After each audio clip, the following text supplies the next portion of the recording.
Hola chicos, ¿cómo están? Buenas noches, ¿me logran escuchar? Sí, profesora, buenas noches. Bien, vamos a dar entonces inicio a nuestra sesión del día de hoy.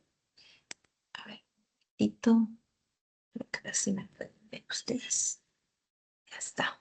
Bien, chicos, como sabemos, ya esta es la última clase que van a tener del maratón académico el día de hoy. Para ello, voy a pedirles dos cositas. La primera es que necesito su participación porque recordemos que el maratón son de algunos temas que ya ustedes han ido trabajando. Asimismo, también he tomado en cuenta temas que van a ver ustedes también en las próximas semanas, ¿no? La idea es poder darles como que se dice un pequeño adelanto de estos temas y también ver qué tanto están conociendo, pues, o manejando ello en algunos exámenes de admisión.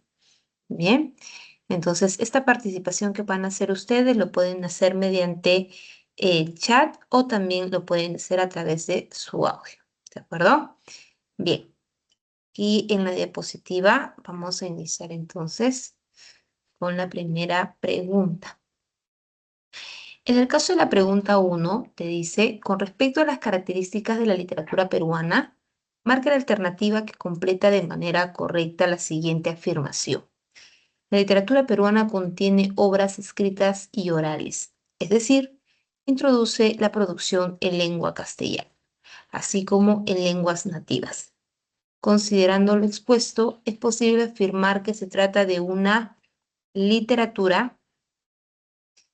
A ver, ¿qué han ido marcando por aquí ustedes? Muy bien, María Fernanda me dice Miss la B. ¿Todos estamos de acuerdo? ¿Qué es la B?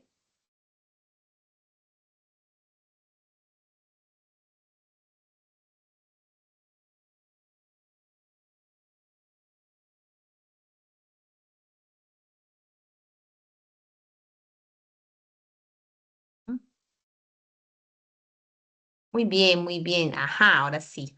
Ahora sí, ya tengo la participación de algunos más. Muy bien. Gracias, Rosalinda, Brisa, Antoinette y Naomi. Muy bien. Sí, chicos, en este caso la alternativa va a ser la B. Recuerden que dentro de nuestro territorio vamos a ver que van a interactuar, pues, uno, la literatura oral, porque antes se pasaba, pues, tanto los mitos y las leyendas, antes de manera oral, ¿no? De generación en generación, ¿no? Asimismo, también vamos a ver, pues, que se va a dar esta complejidad en el caso de las lenguas escritas, cuando vino, pues, el lenguaje castellano. Y adicional a ello, pues las lenguas que maneja también el Perú, recuerden que son varias, ¿no? Tenemos el ahuajún, tenemos el achininca, tenemos el quechua y otros más, ¿no? Es por eso que decimos que tenemos una literatura heterogénea y a la vez pluricultural. ¿Bien? Entonces, aquí la alternativa será la B. Y conmigo, la 1 viene a ser la B. Bien, chicos, vamos a continuar con la siguiente pregunta. Vamos con la 2. Aquí tenemos un fragmento de la primera parte de los comentarios reales de los incas. Indica lo siguiente. Dicen que pasado el diluvio se apareció un hombre en Tiahuanaco, que está al mediodía del Cosco, que fue tan poderoso que repartió el mundo en 4 partes y las dio a 4 hombres que llamó reyes. El primero se llamó Manco Cápac y el segundo Coya, el tercero Tokay y el cuarto Pinagua. Dicen que de este repartimiento del mundo nació después el que hicieron los incas de su reino, llamado Tahuantinsuyo. Dicen que el Manco Cápac fue hacia el norte y llegó al valle del Cosco y fundó aquella ciudad y sujetó los circunvecinos y los doctrinó. Y con estos principios dicen de Manco Cápac casi lo mismo que hemos dicho de él, y que los reyes incas descienden de él y de los otros 3 reyes. No saben decir que fueron de ellos. Entonces, tomando en cuenta este fragmento, chicos, les pido que se enfoquen en el fragmento. ¿Qué se puede afirmar? ¿Qué podemos afirmar? ¿Cuál ha sido la alternativa que han ido marcando? A ver, por acá me dice Alicia. Muy bien, la C. María Fernanda también me dice la C. Paula también la C. Muy bien, todos me dicen la C. Ok, la C. Sí, chicos, en esta primera parte pues, de los comentarios reales, lo que Garcilaso pues, va a hacer es mostrar, como se dice, muchos aspectos de lo que es la literatura prehispánica, ¿no? Y netamente este fragmento va a hablar sobre una de las versiones pues, que él va a tener sobre el origen de los incas, ¿no? A partir, pues, obviamente, de la presencia que va a tener Manco Cápac y también la labor que va a presentar. ¿Bien? Entonces, aquí vamos a enfocarnos en la pregunta, aquí la 2 viene a ser la C, en el cual está ofreciendo información que manifestaba el posible origen de los incas. 12. Muy bien. Vamos a ver a la pregunta 3. En este caso estamos entrando a costumbrismo y te está pidiendo que de los siguientes enunciados sobre los rasgos formales de la obra Ñacatita de Manuel Asensio Segura. A ver. ¿Qué han ido marcando aquí, chicos? A ver, en la 3. Por acá Alicia me dice, mira, la 3A. Ok, muy bien. María Fernanda también me apuesta por la A. 3A.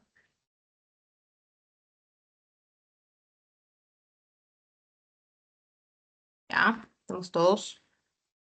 Ok. Guadalupe también me dice la 3A.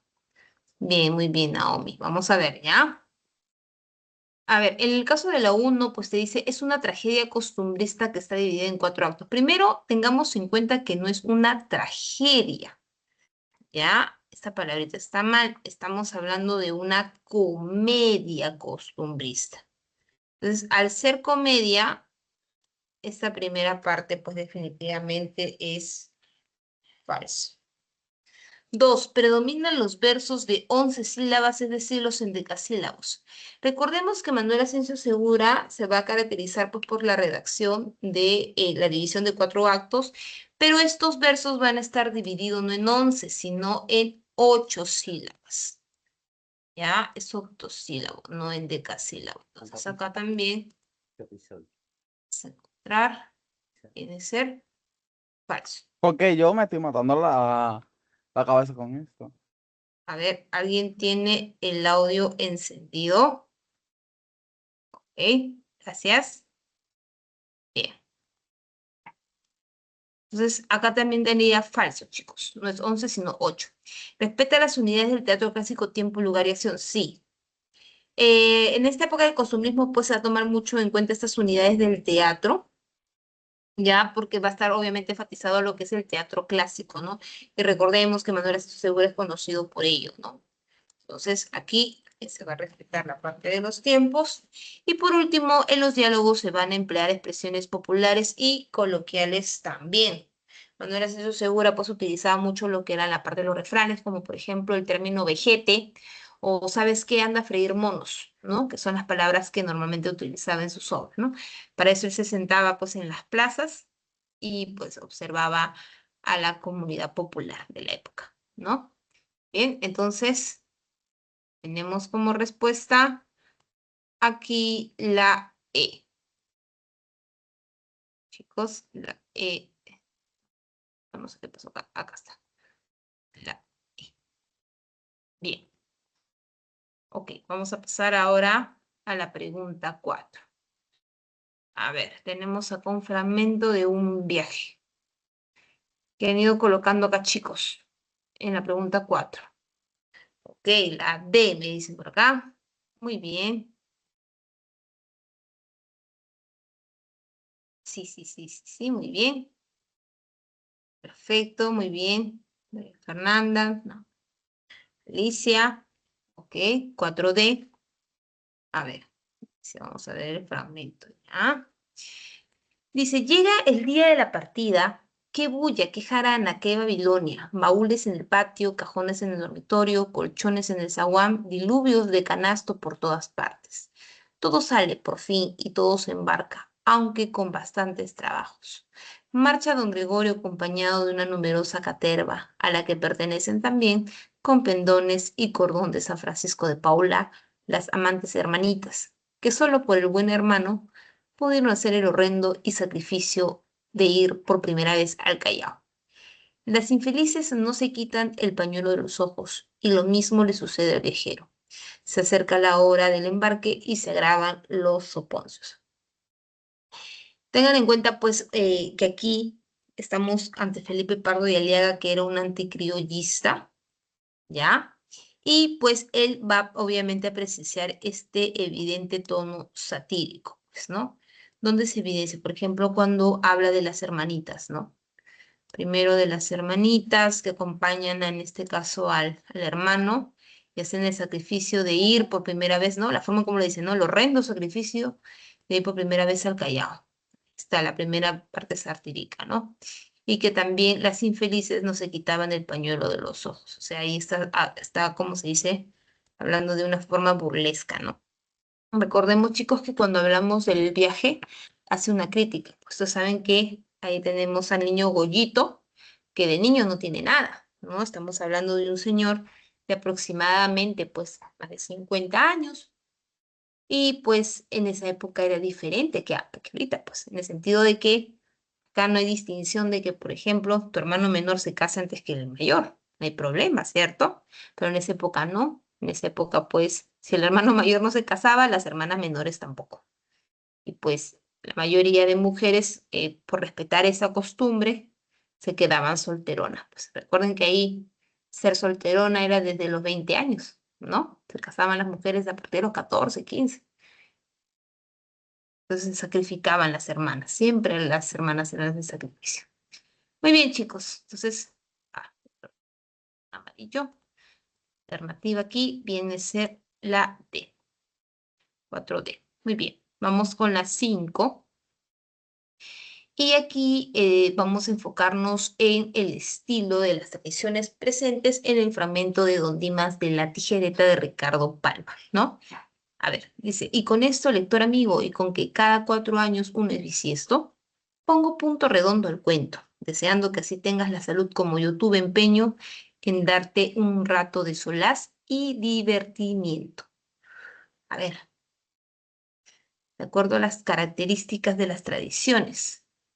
Por acá dice, me dice la E. Ujú. María Fernanda también me indica la E. Guadalupe también la E. Ok, muy bien, chicas. Así es. Salida también la E, Brisa también. Recuerden algo importante aquí. Bien. Cuando cuando Ricardo Palma escribe las tradiciones peruanas, él va a decir que estas tradiciones no están diseñadas solamente para leerlas, sino que él le va a dar este sentido de oralidad, ¿no? Que la persona pueda contarlo, ¿no? Como si fuera una anécdota. Entonces, aquí vemos cuando en este caso Ricardo Palma está hablando con el lector, ¿no? Como que diciéndole, mira, ¿no? Te estoy dando, estoy terminando esta historia y te estoy regalando este momento, ¿no? De solaz y divertimiento. Por eso que vemos que se está dirigiendo al lector justamente para crear este efecto de realidad en el relato. ¿Mm?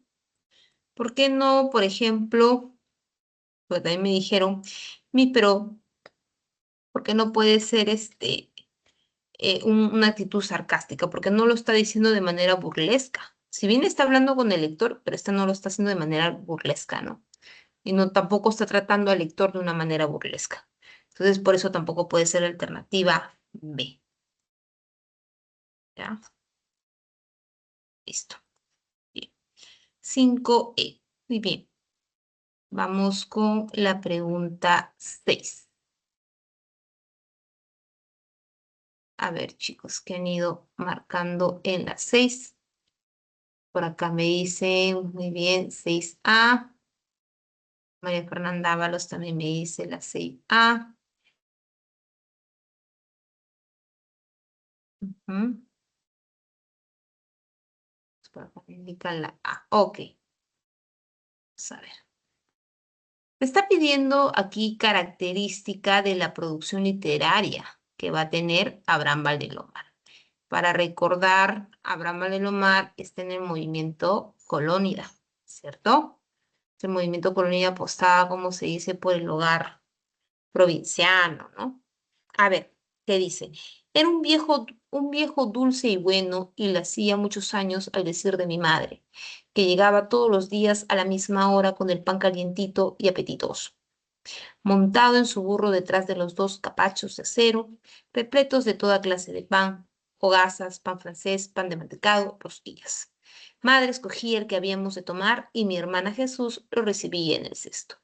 Marchábase el viejo, y nosotros, dejando la provisión sobre la mesa del comedor, cubierta de hule brillante, íbamos a dar de comer a los animales, ¿no?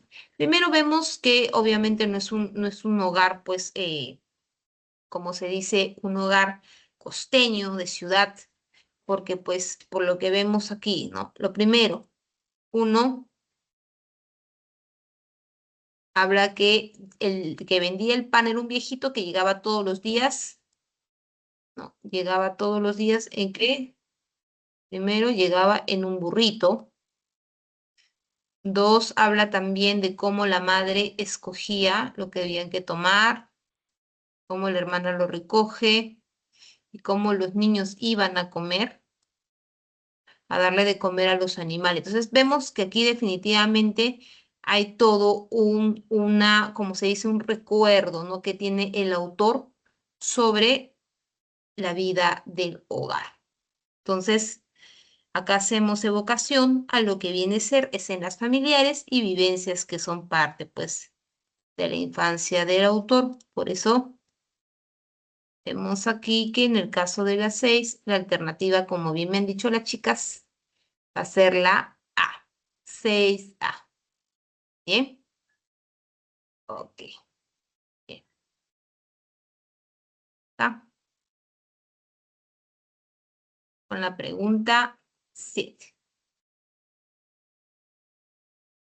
A ver, chicos, vamos con la pregunta 7. Por acá, a ver, quiero ver esas alternativas por parte de ustedes. Muy bien, Alicia me dice a mí la C, María Fernanda también la C. Todos estamos de acuerdo que es la C, entonces. A ver, se ve. Veamos. Estamos ya entrando a realismo, chicos, a realismo, ¿no? Esta es la parte del discurso del Politeama, el cual dice, pues, niños, sed hombres, madrugad a la vida, porque ninguna generación recibió herencia más triste, porque ninguna tuvo deberes más sagrados que cumplir, errores más graves que remediar. En la orgía de la época independiente, vuestros antepasados bebieron el vino generoso y dejaron las heces. Siendo superiores a vuestros padres, tendréis derecho para escribir el bochornoso epitafio de una generación que se va, manchada con la guerra civil del medio siglo, con la quiebra fraudulenta y con la mutilación del territorio nacional. Para hablar justamente de esta parte, chicos, es importante enfocarnos cuál era la perspectiva que tenía, pues, el autor, ¿no? En este caso, Manuel González Prada, ¿no? Tenía una frase que era muy conocida en el que decía, los viejos a la tumba y los jóvenes a la obra, ¿no? Y él apostaba mucho por las futuras generaciones, porque él decía que justamente estas generaciones van a hacer el cambio social, ¿no? Y él criticaba a los españoles, porque decían que la herencia que había dejado al Perú era una herencia que más bien la había perjudicado, ¿no? Nos había vuelto flojos, nos había vuelto dependientes, ¿no? O sea, el Perú siendo un país tan rico, ¿por qué nos hemos acostumbrado a trabajar para otros, ¿no? Que son en este caso los extranjeros. Entonces, él pedía y solicitaba a las futuras generaciones que sean los que puedan cambiar esta realidad y además solicitaba la recuperación de las tierras que ya se había perdido, ¿no? Como por ejemplo el caso de Arica y Tarapacá, ¿verdad? Entonces, él al mencionar estas generaciones, lo que él está buscando es reflexionar sobre el cambio social que se tiene que dar en el país, ¿no? Por eso acá la alternativa va a ser la C. 7C. Habla del necesario cambio social en el país.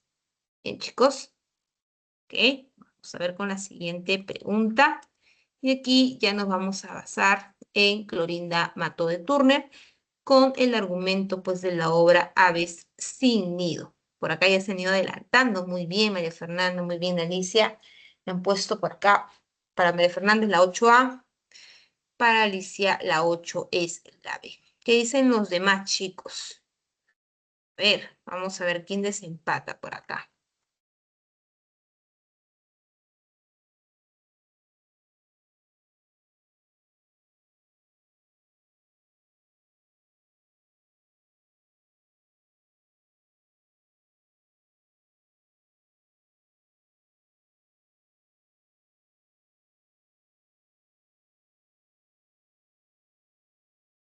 Ya, la B también me dice Brisa acá.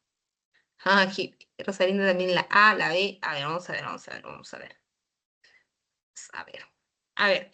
Los maris se identifican con el padecer de los indios y notables en Quilla. A ver, acá hay una palabrita que puede darte una pequeña trampa.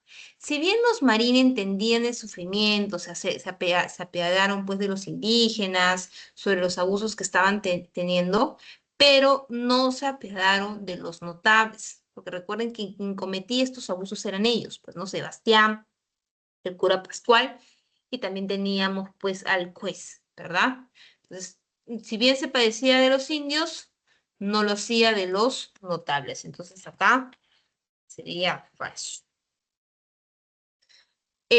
Lucía y Fernando son víctimas de un atentado tramado por las autoridades. Ten en cuenta que cuando pues Fernando va a solicitar cambios en la ciudad de Quilla, por ejemplo, él decía pues de que sería importante apostar por la educación del lugar, ¿no? Y que él estaba dispuesto inclusive a coordinar con porque él trabaja en una mina, ¿no? De poder coordinar con sus jefes y poder apoyar a la ciudad, ¿no? Entonces, cuando se entera esto, Sebastián, pues él sabe que si los indios saben sobre sus derechos, si saben sobre sus responsabilidades, todo lo demás, eso iba a generar pues un caos en que ella, pues, ¿no? Iba a ser difícil estafarlos, como lo estaban haciendo ellos siempre, ¿no? Por eso que ven ellos, lo ven como una amenaza y hacen un plan. Justamente el plan era acusarlos de que habían, pues, ellos se puede decir, refugiado a unos ladrones, ¿no? Y por eso quisieron ir y quemar la casa y todo lo demás. Entonces aquí estaríamos hablando, sería falso. Verdadero, perdón. Verdadero. ¿Listo? A ver, Margarita y Rosalía, al quedar huérfanas, son protegidas por los marín. Claro, recuerda que Marcela, al fallecer, le dice, pues no, por favor, cuida de mis hijas.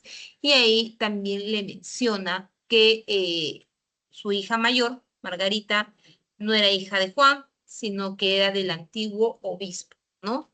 Ahí se sabe, como se dice, ese secreto. Entonces ahí sería verdadero. Manuel descubre que su verdadero padre es Pascual Vargas. Mentira. Pascual Vargas era el obispo que se encontraba en ese momento, ¿ya? Pero el verdadero padre que Manuel y Margarita tenían en conjunto se llamaba Pedro Miranda Claro. Ese era el nombre del anterior obispo. Entonces, ahí sería falso, chicos. Totalmente falso. Por lo tanto, tenemos que la alternativa sería 2, 3 acá. Alternativa sería la 8B. 8B. Cuidado con los nombres porque a veces los nombres llegan a confundir un poquito, chicos. Bien, listo. Vamos con la 9. A ver, estamos con José María Eguren y luego vamos a marcar la alternativa de los enunciados. ¿De acuerdo a qué? A sus características de su poesía. Eso es lo que te está pidiendo, las características. A ver, ¿qué han marcado por acá? La 9B me dice. Muy bien.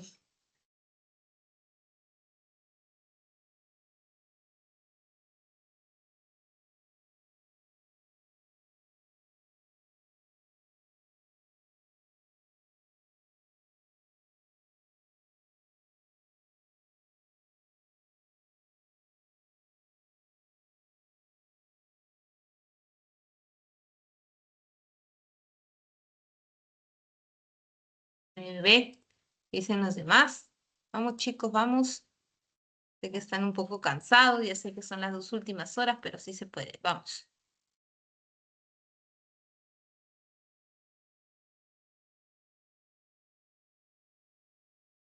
Muy bien. Antoneta me dice la B.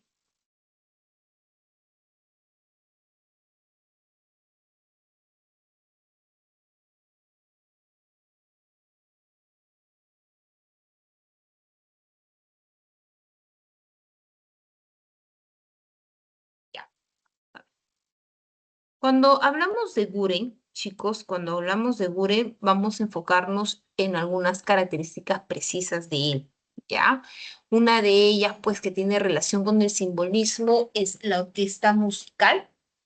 Otro va a ser también el hecho de la cosmovisión propia, o sea, que va a representar su realidad de su perspectiva, esa cosmovisión propia. Y además de ello, también vamos a encontrar pues el hecho de que él utilizaba un lenguaje bastante refinado, algunos que otros elementos que están dentro de lo que es el exotismo. Y adicional a ello, también vamos a encontrar algunos elementos misteriosos o góticos, como algunos lo quieren llamar. Entonces, con estas características vamos viendo. Uno dice, y surgió la Virgen Nacayina desde el submarino panteón, y con la luz del ocaso declina, y con una lánguida canción. Sobre ella parado un cuervo incierto, la guía en violeta navegar. Hoy la mística blancura ha muerto con toda la tristeza del mar. ¿No? Como que te deja con ese, ¿qué más pasó? ¿No? ¿Cuál es lo misterioso?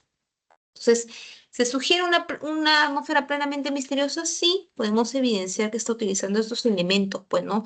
Como por ejemplo la luz de ocaso, por ejemplo la blancura, la mística blancura, la tristeza del mar. Dos, asume una singular concepción de la realidad, lo que justo te decía, ¿no? Una de las características que vamos a ver nosotros de Egure es la cosmovisión propia, ¿no? El lenguaje sugerente que va a tener él de su realidad, ¿no? O sea, es decir, contar las cosas desde como tú lo ves, ¿eh? Entonces también aquí sería verdadero. Describe ambientes y personajes siniestros.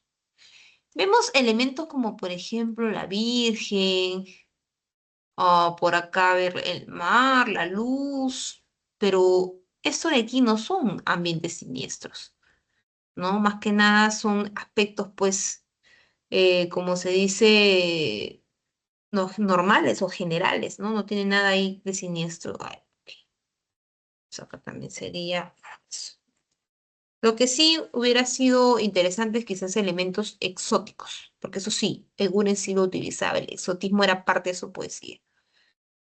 Y tenemos también si emplea un lenguaje coloquial. Ya eso está al ojo, chicos, al ojo. Justo lo que decía, ¿no? Una de las características de Eguren era el lenguaje refinado. Entonces ahí también sería falso. Entonces tenemos aquí la B, como me han dicho, la uno y la 2. Bien, excelente trabajo. Muy bien, chicos. Vamos con la siguiente diapositiva y estamos en la pregunta número 10. Y aquí vamos a marcar verdadero o falso según corresponda. Ya por acá ya se me han ido adelantando. Muy bien. 10B me dicen por acá mis 10B. A ver. Vamos a ver.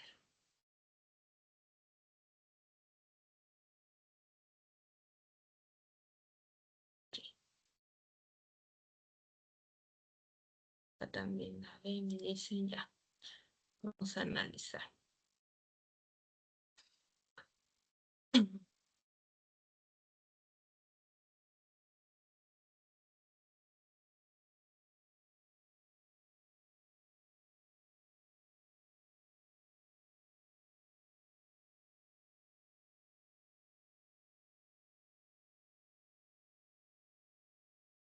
Ya, dice, el movimiento Colonia apareció con las revistas contemporáneas y cultura.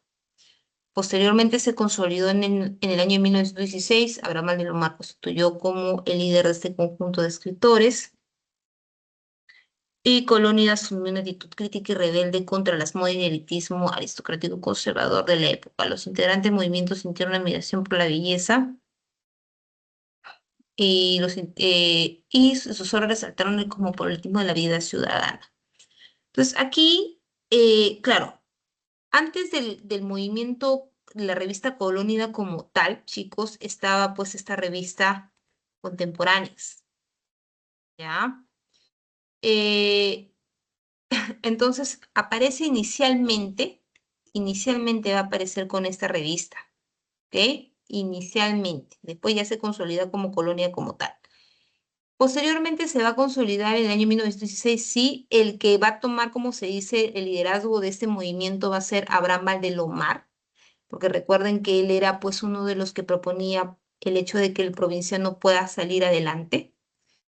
Luego de ello tenemos eh, que él va a asumir una actitud crítica y rebelde contra las modas del elitismo aristocrático y conservador. Claro, tengan en cuenta, chicos, que él como que había un rechazo, o sea, el hecho de que Valdelomar, por ejemplo, hablara, o sea, un provinciano, generaba pues que las personas como que lo vean como un ser inferior, ¿no? Eso era algo que llamaba mucho la atención en la época, ¿no? Como que no va a llegar muy lejos, como que no le daban importancia. Entonces lo que él hacía era como que rechazar, ¿no? Y con el movimiento colonial lo hace, ¿no? Rechaza toda esta parte conservadora, toda esta parte elitista, mostrando pues que el indígena sí puede mostrar, ¿no? Pero esta vez la parte indígena, digo, la parte provinciana, pero lo hacía desde un punto de vista bastante nostálgico, ¿no? En el sentido de cuando leemos Caballero Carmelo, entre sus poesías también vamos a ver, por ejemplo, que él recuerda mucho el término del mar, va a querer hablar de cómo era también su casa, ¿no? Que sea sus papás, etc, etc, etc. ¿Ah? Entonces aquí tenemos, esto está bien, esto también está bien. Luego dice, en sus obras resaltaron el cosmopolitismo de la vida citadina.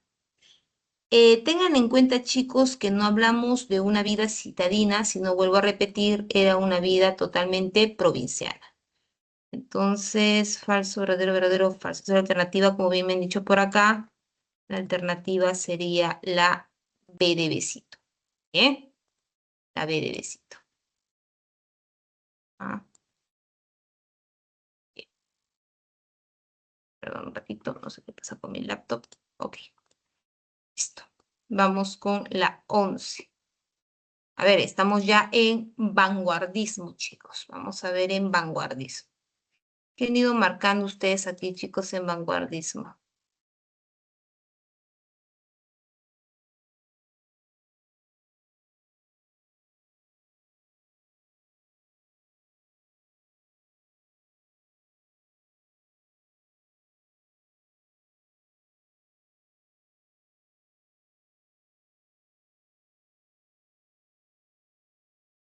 Once E. Ok. 11E. Ujú. Muy bien, muy bien, muy bien. A ver, para ahí poner en auto, muy bien, chicas, para poner en auto aquí. Estamos en heraldos negros. Recordemos que heraldos negros, pues, es la posición, como se dice, modernista de César Vallejo, ¿no? Ahí él va a hacer su... Vale, muy bien.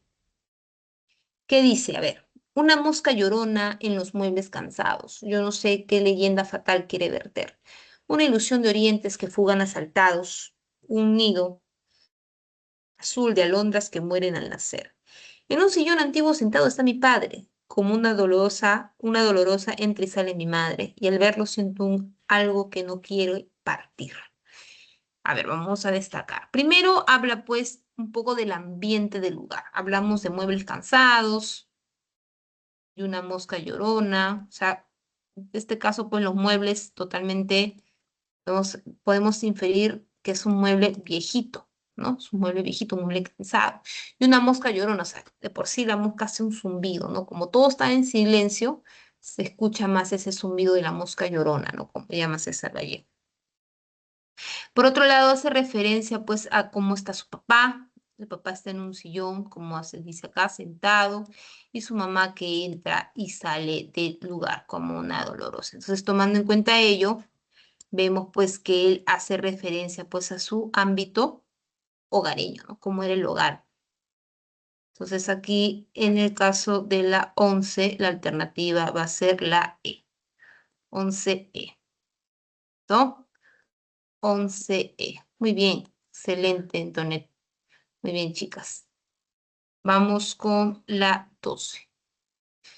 Bien, en este caso, ya que estamos entrando a un poco los temas, chicos, me estoy adelantando un poquito. La idea es que puedan, como les dije inicialmente, tener una noción de lo que vamos a ver las próximas semanas y para que también ya se vayan preparando este tipo de preguntas de las semanas que nos quedan. Pues, ¿bien? Por acá ya también algunas chicas, por ejemplo, Alicia y María Fernanda, ya me están dando las alternativas de la pregunta. Y bueno, sé que les voy a contar un poquito acerca de este fragmento, pero antes me gustaría que ustedes participen con el chat, al menos, o con el micrófono, pues también puede ser. Si, por ejemplo, yo les hago la pregunta, ¿cómo se diferencia el realismo con el indigenismo? Ojo, tomamos en cuenta que ambos mencionan al indígena. Pero, ¿cuál sería esa diferenciación entre estos dos movimientos? A ver, ¿quién se anima a participar? ¿Cómo es la visión? ¿Es la misma?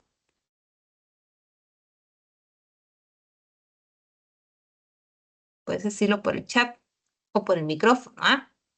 No hay ningún problema, chicos. Ya, ok, ok, me están llegando las respuestas. A ver, Marcus me dice, en el realismo hablan de la integración del indio, ¿ya? Y en el indigenismo, ¿cómo se ve ello? ¿También así de integración? A ver, vamos, vamos, chicos, vamos. Quiero conocer cómo lo vamos a ir diferenciando para que también tengan una idea.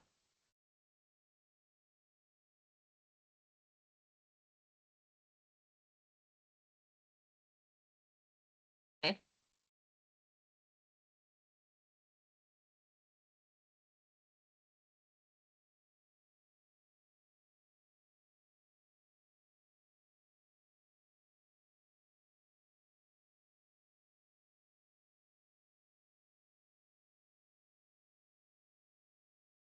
A ver, por acá me dicen, el realismo hace referencia a la realidad, ¿ya? Y el indigenismo hace alusión a la cultura y la explotación del indígena. Ok.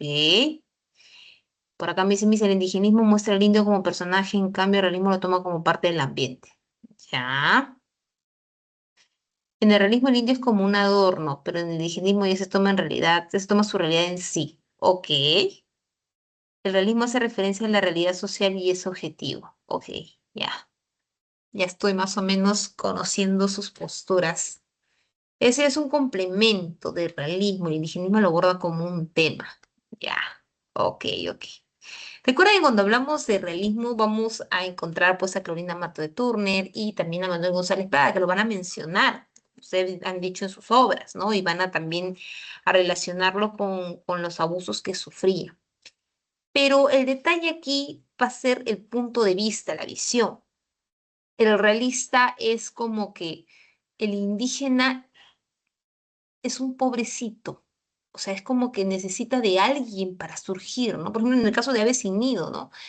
Los indígenas necesitaron de la familia Marín, ¿no? Se da esa visión paternalista, de que necesita de otro, de un criollo, de alguien de conocimiento para salir adelante, no se puede defender solo. Esa es la visión realista del indígena, ¿ok? En cambio, en el indigenismo, ahí sí se va a revalorar, se va a empoderar el indígena. Es una persona que no se deja, es una persona que se quiere, como se dice, mostrar, es el personaje principal en el que se va a mencionar sus costumbres, sus tradiciones, su lenguaje, porque por ejemplo tenemos a un Mariategui, perdón, a un Arguedas que mencionaba las palabras en quechua, ¿no? Lo que, cómo ellos bailaban bajo la luna, ¿no? Cómo tocaban los instrumentos. Vemos también a un indígena, pues, que les digo, va a luchar, a pesar de su desconocimiento, va a seguir luchando, ¿no? Aunque no va a tener el final que se espera, porque no todos los finales son felices, ¿no? Con los indígenas, pero no se va a dejar. A eso vamos. Y no va a necesitar de nadie. En cambio, en el realismo sí. Como le digo, ahí está esa visión paternalista. En cambio, en el indigenismo no. Puede. El indígena es valiente, el indígena se valora, el indígena lucha, se enfrenta. Eso es la visión indigenista, ¿no? Ajá, la valoración que se le va a dar. Bien, entonces tomando en claro ya estas dos diferenciaciones, chicos, de realismo e indigenismo, vamos a encontrar esta obra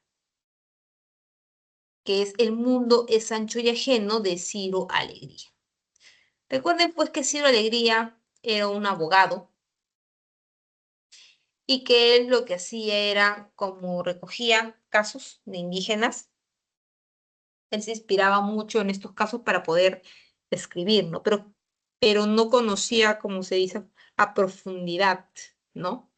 Algo que quizás Arguedas sí, ¿no? Arguedas se moría, ¿no? Sentía el dolor, luchaba por los indígenas, ¿no? Entonces ahí también vamos a ver cómo lo va a ir colocando. Ahora, en este libro del mundo ancho y ajeno, para que podamos tener un ejemplo de lo que va a tratar, vamos a encontrarnos con este personaje que es Rosendo Maggi. A ver, ¿qué había pasado acá? Que vamos a ir descubriendo con esta obra. Cuando hablamos del mundo ancho y ajeno, vamos a encontrarnos con una comunidad indígena llamada Rumi. Ya Rumi se encuentra pues en la sierra peruana y que pues en este lugar se va a dar una lucha porque ellos vivían tranquilos, pero de pronto llegaron los famosos gamonales o también llamados los famosos hacendados. Y lo que van a buscar ellos es poder robarles las tierras a estos pobres hombres. Obviamente los indígenas no se van a dejar, ¿no? Y para esto estaba Rosendo Maqui, que era como se dice el alcalde, el dirigente del lugar, de Rumi. Este personaje, pues, se dice que era una persona muy pacífica en el sentido de que le gustaba solucionar las cosas, se preocupaba por todo el pueblo, tomaba decisiones sabias, por eso fue elegido como tal, ¿no?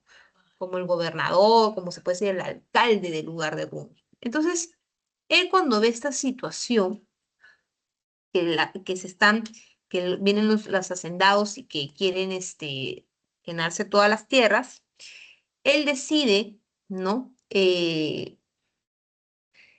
como se dice, al sistema judicial. Porque él dice, no puede ser posible que hemos vivido tantos años con una vida tranquila, en armonía, trabajando colectivamente, porque eran todos juntos se apoyaban, y que vengan unos hombres y nos vengan acá a quitar las tierras, ¿no? Entonces, este hacendado, pues le dice, tú, indígena, ¿tú crees que te vas a poder enfrentar conmigo? ¿No? Este hacendado se llamaba Álvaro Amenábar. Quieres reclamar, le dice, estas tierras, pero estas tierras no son tuyas. ¿Cómo un indígena como tú va a tener tierras? Así le decía, ¿no? Tú no te mereces nada. Entonces, él le dice, ok, vayamos entonces a los tribunales. Primero presenta una denuncia, pero lamentablemente, pues esta denuncia no avanzaba como debía ser. Entonces, ya por la presión misma, se llega a un juicio y en este juicio pues él expone todo, ¿no? Todo lo que él sabe. Pero recordemos pues de que los hacendados, por lo mismo que tenían dinero, el sistema judicial se corrompe y como que le favorece todo a los hacendados, ¿no? Entonces, como Rosendo Maqui era una persona que se enfrentaba, se trataba de luchar, lo vieron pues como se dice, como la piedra del zapato. ¿No? No, este hombre, si sigue fuera, va a seguir moviendo a la gente y no queremos eso. Entonces, ¿cuál fue la solución? Encerrar, ¿no? Así que a Rosendo Maqui lo encierran en la cárcel y pues con engaños lo encarcelan y lo van a matar en prisión.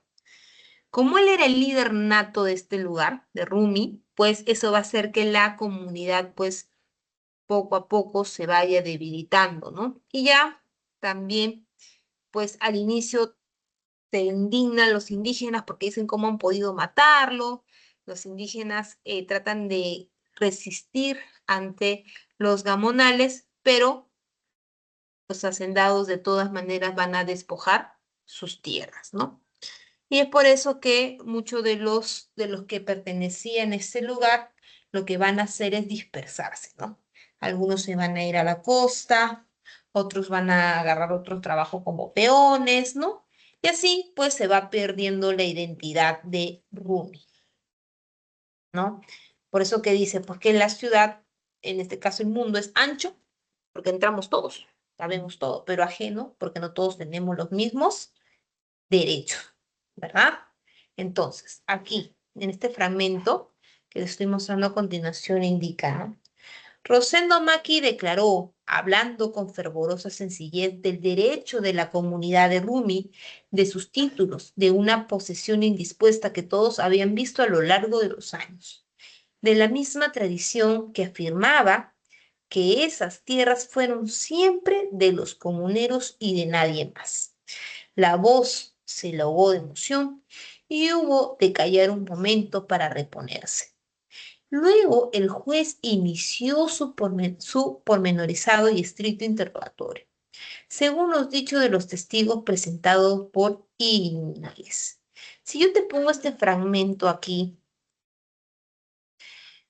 ¿cuál sería tu respuesta? A ver, chicos, ¿cuál sería tu respuesta?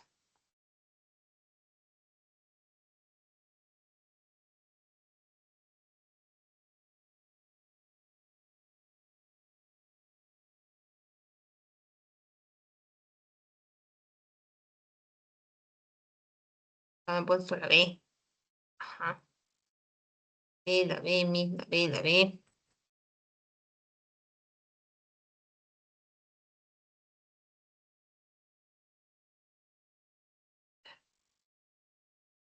Ajá. Lo que estamos viendo es cómo el alcalde de Rumi está realizando la defensa de la comunidad durante el juicio. Muy bien. Entonces, la 12 al ojo, y la alternativa es la B. ¿Mm? Perfecto. Muy bien, chicos. Buen trabajo. Vamos a ver con la siguiente pregunta. Esa es la pregunta 13. Y aquí pues vamos a enfocarnos en la novela Los Ríos Profundos de José María Arguedas. Bien, a ver, para también un poquito ponerlos en contexto, porque ya me han dicho la 13E, muy bien, vamos a ver, Alicia, la 13E. José María Arguedas, pues, se sentía como que no pertenecía a ningún lugar, para ponerlos un poquito en el contexto. Él al inicio dice que con su papá, pues, su papá era abogado, viajaban por muchas partes, por muchas ciudades del Perú, ¿bien, chicos? Pero como que no había un sitio estable para ellos, ¿no? Su papá conoce a una mujer llamada Grimanesa, se casa y pues Grimanesa tenía ya un hijo de otro compromiso, ¿no? Y pues, sin embargo, lo sigue acogiendo como si fuera su propio hijo, el papá de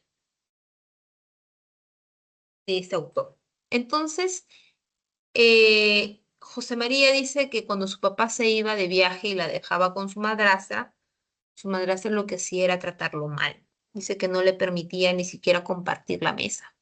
Le decía, no, ¿tú qué haces acá? Tú eres un cholo, le decía, tú eres un indígena, vete, vete. Y lo botaba, dice, con los indígenas. Y por eso que él crece con esta comunidad, no conoce el quechua, aprende el quechua, conoce sus tradiciones, conoce sus costumbres y se siente identificado, ¿no? Y a él le dolía mucho cómo su madrastra y a su hermanastro trataban mal a los indígenas, ¿no?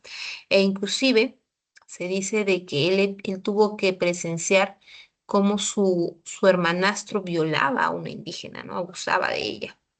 Y eso pues fue como se hizo un tormento en su vida, ¿no? Cuando su papá llegaba a casa, pues todo era como se dice color de rosa, ¿no? Grimanesa le decía, no, que el rebelde era él, que no hacía caso, que prefería irse con los indígenas, pero a su papá no le gustaba porque José María hablaba quechua, José María le gustaba salir con los indígenas, entonces como el señor tenía, se podría decir, dinero, pensaba pues que iba a ser una deshonra en su familia. Entonces, cuando crece un poquito más, lo va a mandar a la ciudad de Ica. ¿ok? Cuando lo envía a esta ciudad de Ica, pues, él ahí va a sufrir, como se dice, bullying, porque cuando él llega, se sentía un extraño, uno, porque nadie ahí hablaba quechua, y él sí lo hacía, ¿no? Y además de eso, pues que su familia, perdón, los chicos le decían que era un raro, ¿no? Que era un indígena, que qué hacía ahí con ellos, ¿no? Que no pertenecía a ese lugar. Entonces, él se sacaba buenas notas, dice que era el mejor de su clase, que decía, bueno, pues sí, soy un indígena, pero soy inteligente, mira, te he ganado, le decían notas, ¿no? Y así se buscaba diferenciar del resto. Sin embargo, pues a lo largo de su vida sí siguió teniendo, como se dice, su sufrimiento, porque dice que cuando también iba él a otros lugares del Perú y se quería acercar a los indígenas lo miraban mal, porque le decían, ¿y este blanco qué tiene, no? ¿Por qué se nos acerca? ¿Por qué nos habla en quechua, no? Él no debería, no es un indígena. Y los blancos, pues obviamente lo trataban como tal. Entonces, eso más las críticas que sufrió por uno de sus libros. Adicionalmente a eso, sus problemas familiares, porque también se divorcia de su esposa, va a generar pues que él tome la decisión de suicidarse, ¿no? Pero recuerden pues que él siempre luchó por darle, como se dice, una igualdad de derechos también a estos indígenas, pues, ¿no? Tomando en cuenta ello, él va a escribir aquí Los ríos profundos, esta novela que es muy parecida a lo que viene a ser su vida, ¿no?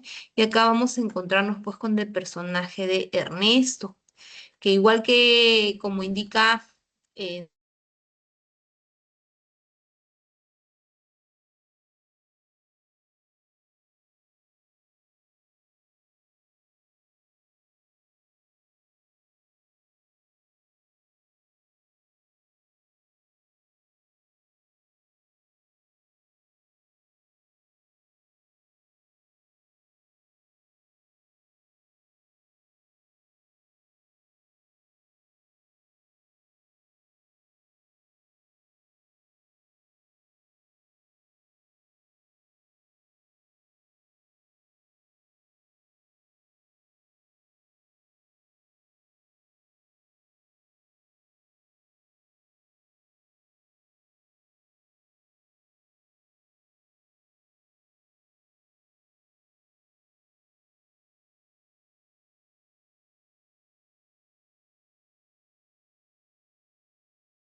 Chicos, ¿me escuchan?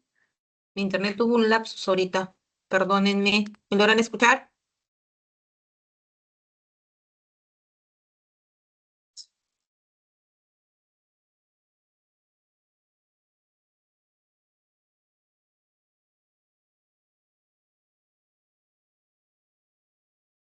Mil disculpas, chicos, mil disculpas, pero no sé qué le pasó a mi internet. Ok, estamos resolviendo la pregunta 13. Dice, Añuco regala a Ernesto un trompo que tomará forma de su espíritu andino. En este caso no es el personaje de Añuco, sino el personaje se va a llamar Antero, ¿ya? Pero sí, de todas maneras le van a regalar, pues, y eso va a marcar, como se dice, un después en el personaje de Ernesto. El protagonista suele visitar la comunidad de Patibamba en el Cusco. Recuerden de que él va a dónde? A Bancay, no va a Cusco. ¿Ya? Entonces acá está el error también. Paso. Al final de la novela, los colonos toman a Bancay en un intento de vencer la peste. Sí, cuando hablamos de colonos, hablamos de los indígenas. Bueno, ellos sí, pues, pensaron de que, pues, traía, se podía decir, si conseguían al cura y el cura daba una misa, mediante esa misa, pues, se iba a poder recuperar todas las personas de la peste. Entonces acá también es verdadero. Entonces, tenemos verdadero, falso, falso, verdadero. La alternativa viene a ser la E. Muy bien, buen trabajo las chicas que dudando por ahí me dijeron la E, pero sí, la alternativa.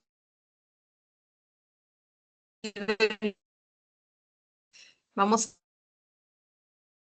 a ver ahora. Esto se define como un movimiento literario, cultural y artístico, el cual postuló fundamentalmente la reivindicación del indígena. Y esta propuesta se va a manifestar en un contexto en el cual se va a apreciar, y para eso vamos a tener en cuenta dos cosas, chicos. Me imagino que cuando hemos hablado del vanguardismo, ustedes han escuchado el famoso Grupo Norte.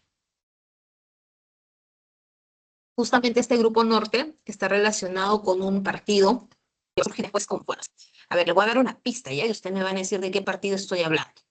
Este partido se llama Alianza Popular Revolucionaria Americana. ¿Saben de qué partido estoy refiriéndome? A ver, te voy a repetir, ¿ah? Alianza Popular Revolucionaria Americana. Seguramente lo has escuchado. ¿Mm? ¿De qué partido político es Antoinette? Estamos hablando del famoso APRA. ¿Qué había pasado? Que en esa época pues había una efervescencia política entre dos partidos específicos. Una de ellas era el APRA y el otro era el Partido Comunista. ¿Ya? Teníamos ahí estos dos partidos. Entonces, en este contexto se va a apreciar, como bien dice, una gran efervescencia política durante las primeras décadas del siglo XX. Pues acá estamos hablando pues del hecho de ver quién, cómo eran las propuestas, quién ganaba, ¿no? La representación, como se dice, política de estos grupos. Entonces aquí vamos a poner 14C. 14C. Muy bien, vamos ahora con la pregunta 15. A ver, tenemos aquí en el cuento El niño junto al cielo de Enrique Congrash. Se menciona que dice, la bestia con 1 millón de cabezas. Esteban había soñado hace unos días antes del viaje en eso. Una bestia con 1 millón de cabezas. Y ahora él, con cada paso que daba, internándose dentro de la bestia. Chicos, ¿a qué bestia se está refiriendo aquí en este fragmento? ¿Quién será esa bestia de miles de cabezas?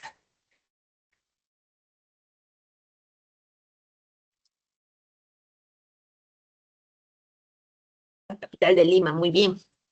Muy bien, chicos. Mire, para hablar justamente del término Lima, vamos a hablar de la ola migratoria.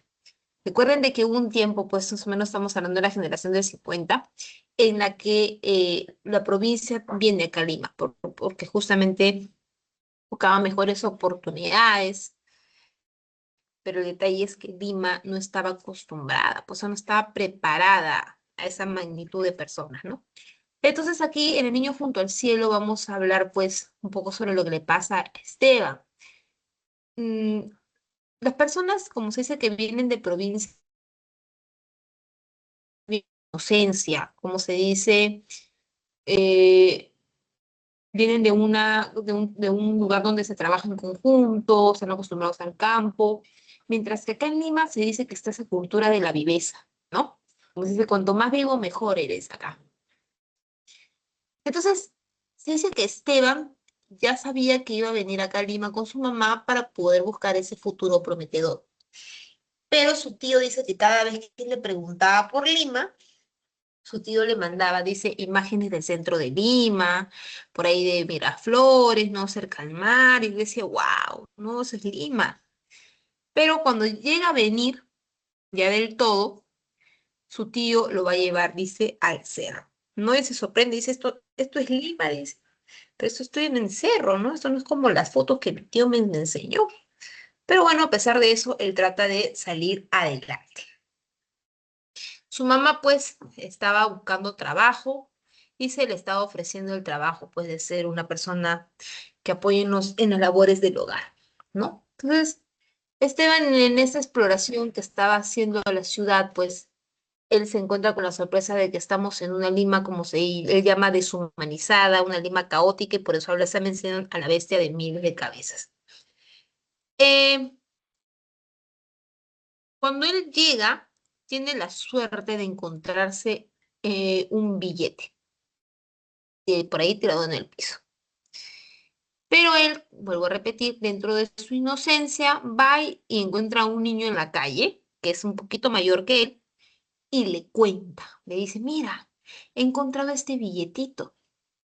¿Qué creen que les pasa, chicos? A ver, si tú, por ejemplo, eres una persona, como se dice, viva, que vienes de las calles, ¿qué crees que le va a pasar a este niño Esteban?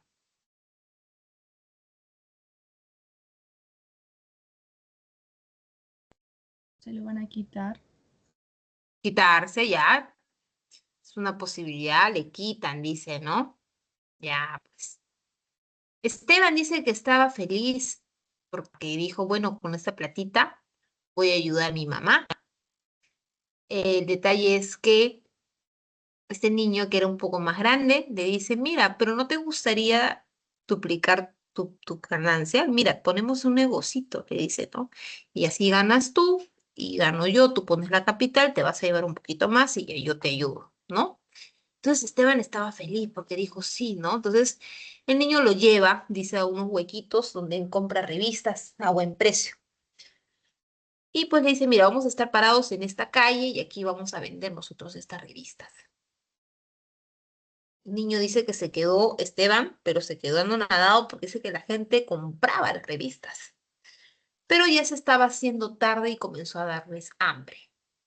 Entonces este niño le dice a Esteban, ¿sabes qué? Toma esta plata, ve y cómpranos unos refrescos y unos sándwiches, le dice, ¿no? Y lo traes, porque estamos con hambre, ¿no? Ya, y acá ya terminamos el negocio y acá yo te doy tu parte y tú me das la mía. Entonces Esteban va, compra los sándwiches, compra los refrescos, pero cuando regresa, en el lugar ya no había nadie. Y el pensamiento de él era, me equivoqué del lugar, mi amigo capaz fue al baño. No pensó mal, pensó todo lo que puede pasar en ese momento, ¿no? Que el chico fue al baño, que lo fue a buscar, ¿no? Que capaz se había equivocado de lugar. Y dice que el pobre Esteban se quedó horas esperando, hasta que finalmente se da cuenta, pues, de que había sido estafado, ¿no? Entonces ahí ya vemos, pues, como se dice la vivencia, este choque que van a tener, pues, ¿no? Que acá hay que avivarse, como se dice en Lima, si no pierdes, pues, ¿no? Entonces, aquí dice, ¿no? ¿Qué representa la experiencia migratoria en una ciudad moderna? ¿Cómo? ¿Cómo se ve esta experiencia migratoria, chicos? Por acá me han puesto la E. Ajá, evidentemente, chicos. Es una lucha, va a ser una lucha constante. ¿Para qué? Para encontrar su lugar en este espacio tan hostil, tan deshumanizado, ¿no? En el que tiene que sobrevive, como se dice, el más vivo. ¿Bien? Ok, perfecto. Entonces, 15E. Vamos con la 16. Ya seguramente ustedes este relato lo han visto, lo han leído. Es cortito, pero es muy bonito. Se llama Los gallinazos sin plumas de Julio Ramón Vive. A ver, ¿cuál sería su alternativa? Por acá me dicen la 15C.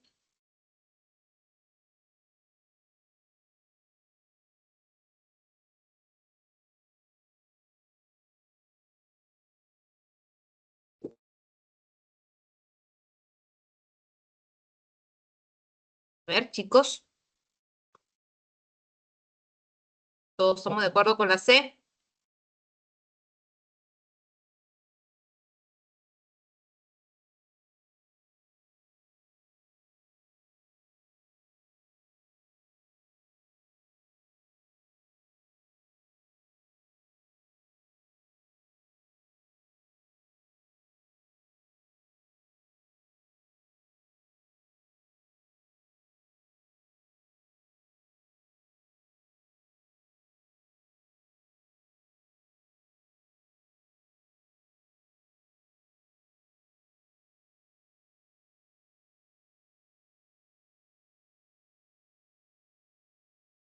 Ya, vamos a ver la C, me dicen todos por acá.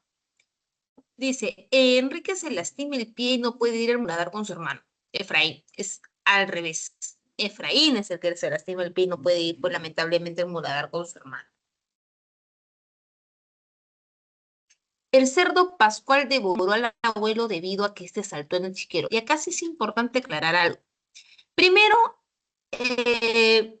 no es que el viejito saltó, sino que se tropieza y se cae, ¿no? Se cae el chiquero. Entonces, ya por este término saltó, ahí vemos el primer error. Dos, específicamente en la obra no te dice, o sea, que el cerdo Pascual lo haya devorado al viejo. No dice eso. Nosotros, ¿qué hacemos? Lo vamos deduciendo. Cuando se dice, pues, que se escucharon los gritos, se presume de que el cerdo se lo comió, se lo devoró, se presume eso. ¿Ya, chicos? Entonces tengamos cuidado un poquito con estas preguntas. Entonces acá también sería falso. Don Santos obliga a sus nietos a ir al vertedero para cebar al cerdo. Claro, recuerden que el objetivo era cuanto más gordo esté el cerdo, más ganancia para él, ¿no? Efraín y Enrique abandonan el corralón, pues le espera un futuro exitoso. No, nadie te asegura que se dé ese futuro exitoso. Solo se ve que los hermanitos pues salen agarraditos, acompañaditos y pueden ver pues la luz que ellos siempre han sabido conocer, pues no. Pero no te dice que han tenido ese futuro exitoso. No, lo más probable es que al menos van a poder comer algo al día, porque recuerden que el abuelito era cruel, ¿no? El abuelito no les daba de comer, a veces solamente le daba una lechuga y ya pues. Como se dice, la gota que colmó toda esta situación fue cuando le dieron al cerdo Pascual el perrito que había dejado él cuidando a su hermanito, ¿no? Matan al perrito y ya, eso fue el colmo para todo. Entonces, tenemos aquí, la respuesta es la C. Chicos, 16C.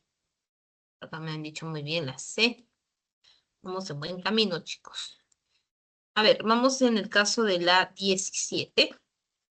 Y acá vamos a leer, pues, como se dice, identikit. Mira el título, identikit, identidad. Sí, la oscura materia animada por tu mano soy yo. Luego de leer este poema, ¿ya? ¿Cuál de las siguientes alternativas contiene el enunciado correcto respecto al estilo de su poesía? A ver, por acá me han puesto la D. 7D. A ver, acá hay algo interesante. Dice soy yo, o sea, afirma la identidad. pero no es ella sola, sino que cuando dice que cobra vida, gracias, la oscura materia animada por tu mano. O sea, que ella se identifica como la oscura materia, pero por la mano de alguien. O sea, que está necesitando ese complemento para identificarse ella misma, ¿no? Ahora, tomando en cuenta ello, ¿ya? La A o la D me dicen por acá. Muy bien, vamos a ver. Presenta un tono existencialista y surrealista. ¿Se puede decir existencialista? Sí, porque habla de sí misma, ¿no? De cómo ella se identifica. Pero no se puede decir que es surrealista porque recordemos que el surrealismo es la parte onírica, ¿no? Lo que se dice en la ensoñación, la parte irracional, ¿no? Entonces, no se puede decir que es surrealista. Dos, habla sobre, describe la naturaleza del sistema patriarcal. No hay una denuncia más bien de este sistema patriarcal, ¿no? No tampoco habla de esta, denuncia ni de esta naturaleza, ¿no? Se expresa pesimismo ante la fragmentación del yo. A ver, chicos, hablamos de una fragmentación. Más bien, yo considero que no hay un pesimismo, más bien es como que Blanca Valera acá se identifica, ¿no? Soy yo, mi conciencia, ¿no? Ese yo es el que le da ese punto de conciencia. Utiliza un lenguaje consciente y carente de adornos. Claro, se dan cuenta, este fragmento es chiquitito, ¿no? No hay, como se dice, un uso excesivo de figuras literarias. Es bastante clara las palabras que utiliza aquí, las frases también son entendibles para el público, entonces es un lenguaje conciso. Aquí la 17 viene a ser la de edad. Asume una actitud melodramática y sentimental. No hablamos específicamente de sentimentalismo, chicos. Ya no se evidencia eso. Bien, entonces 17 de dadito. Vamos con la 18. Mira este fragmento. Esto también ya lo hemos visto en la nueva narrativa. Nueva narrativa hispanoamericana. Ya lo hemos visto ya un poco estas innovaciones narrativas. A ver, por acá me dicen la A, por acá también me dicen la C. A ver, dice, estaban en cuclillas y formaban un círculo. Algunos habían encendido cigarrillos que iban pasando de mano en mano.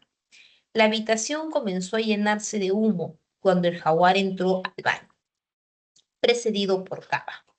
Todos comprendieron que éste había mentido. Esos pómulos, ese mentón, habían sido golpeados y también esa ancha nariz de bulto. Se habían planteado en medio del círculo y los miraba detrás de sus largas pestañas rubias, con unos ojos extrañamente azules y violentos. La mueca de su boca era forzada como una postura insolente y la calculada lentitud con que los observaba uno por uno. A ver qué me pasa por acá. Ok. Recordemos, chicos, que cuando vimos la nueva narrativa hispanoamericana, hablamos de algunas innovaciones como, por ejemplo, el monólogo interior, de los famosos flashbacks, el rompimiento cronológico. También habíamos hablado, pues, acerca del narrador, pues, desde diversos puntos de vista. Y también uno de ellos era el narrador, pues, objetivo, que su característica era como el de una cámara, ¿no? Tú enfocas la camarita que vas a ir observando. Cómo se describe el lugar, solamente se enfoca en las acciones de ese espacio, ¿verdad? Esa es la función de la camarita. Igualito va a ser la narración objetiva. Esta característica era muy propia de Mario Vargas Llosa, ¿no? Y como podemos ver aquí, el autor que está explicando. Uno está hablando sobre los detalles que va a presentar cada personaje, ¿no? Pero estos detalles son externos. Va a relatar también las acciones que los mismos personajes van a realizar. Y no hay ningún aspecto subjetivo. Acá no hablamos de subjetivismo, ¿no? Lo cuenta tal cual, ¿no? Esta parte descriptiva. Eso es la narración objetiva. Entonces, con ello vamos nosotros a ver que la alternativa aquí va a ser la A. El empleo, pues, esta narración predominante. Por acá me pusieron otra alternativa, a ver, ¿cuál era? Por acá me pusieron la C. Dice, combina elementos de la realidad inmediata y la ficción literaria. No se evidenciaría estos elementos de ficción literaria, porque no vemos nada, como se dice, fuera de lo común, ¿ya? Para ir aclarando un poquito esto de la serie. Bien, entonces estamos aquí, caso de la 18. Bien, vamos ahora con la 19. A ver, tenemos acá un fragmento de la obra de Mario Vargas Llosa, dice, la universidad era un reflejo del país, decía Jacobo. Y si todos tenían la culpa, no había más remedio que conformarnos, decía Santiago. Y Jacobo, la solución era la reforma universitaria. Pero si la universidad era un reflejo del país, San Marcos nunca iría bien mientras el Perú fuera tan mal, decía Santiago. Y Aida, si se quería curar el mal de raíz, no había que hablar de reformas universitarias, sino de revolución. Pero ellos eran estudiantes y su campo de acción era la universidad, decía Jacobo. Trabajando por la reforma, trabajarían por la revolución. Había que ir por etapas y no ser pesimista. A ver, por acá están las alternativas, por acá me dicen la C. Ajá. La C también me dice. Muy bien, chicos. Tenemos acá tres personajes, ¿no?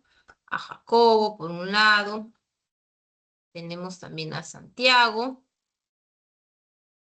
Y también teníamos a Aida, ¿no? Ahora, los tres están comentando un poco sobre lo que es el ideal, pues, lo que debe ser la universidad, ¿no? Y cómo eso se refleja en el país. Obvio, no todos están de acuerdo, porque vemos que algunos dicen no es reforma, sino revolución, etc., etc. Pero los tres que están haciendo están compartiendo, pues, los ideales políticos que van a tener cada uno de ellos respecto a la institución. Bien, entonces ahí sí, al ojo nada más, como ya dicen ustedes, 19C. Bien, chicos, buen trabajo. Y vamos a la última pregunta, que es la 20, en la cual nos vamos a ir enfocando, pues, en esta lectura sobre la ciudad y los perros. Seguramente algunos lo habrán leído, otros no. Igual no se preocupen que lo voy a pasar a explicar. A ver, voy viendo las alternativas. Me dicen C. Por acá me indican la B. Ok. A ver. Vamos primero a hablar un poco de lo que es la ciudad y los perros. A ver, para esto, ¿cómo se imaginan ustedes que es un colegio militar, chicos? Pueden poner sus respuestas por el chat, ¿ah? Pero ¿cómo se imaginan que es el colegio militar?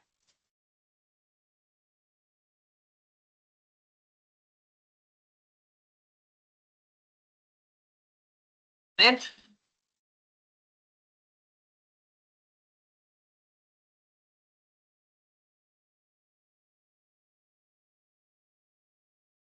¿cómo es el colegio militar? A ver, ¿cómo se imagina? Autoritario. Muy bien, Marcos.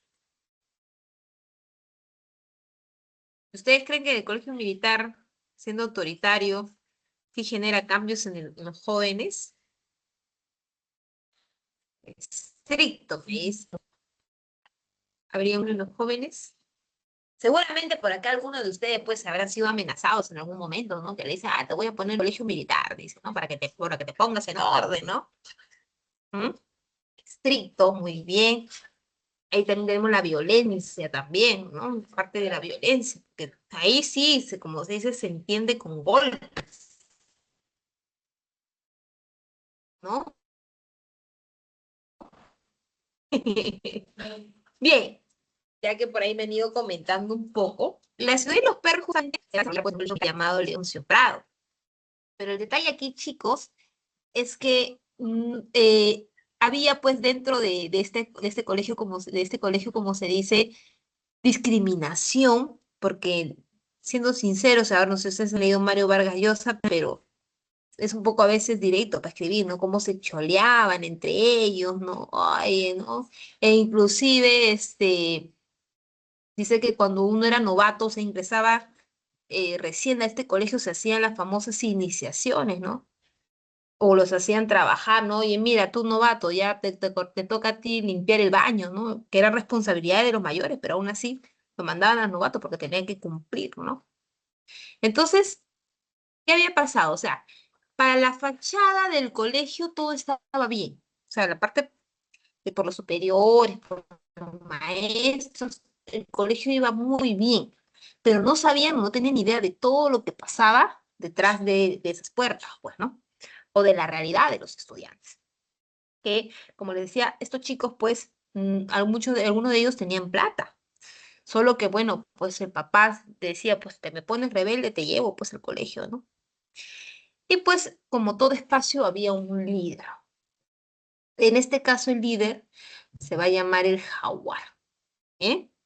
Todos le tenían respeto a este joven, porque todos habían pasado por la iniciación, menos él. Es un misterio, porque se dice, pues, que nadie le pudo hacer daño a jaguar. Algunos dicen que era porque jaguar, pues, era del Callao. Claro, obviamente sin discriminar, por favor, chicos, a los que son del Callao, por favor, no piensen que estoy en contra, ¿ah? Sino que así dice la historia, ¿no? Y que además de ello, pues, muchos de los familiares del jaguar habían pasado por prisión, o sea, como que ya tenía esa predisposición, ¿no? De ser intocable, ¿no? Y por eso se convierte en el líder del grupo.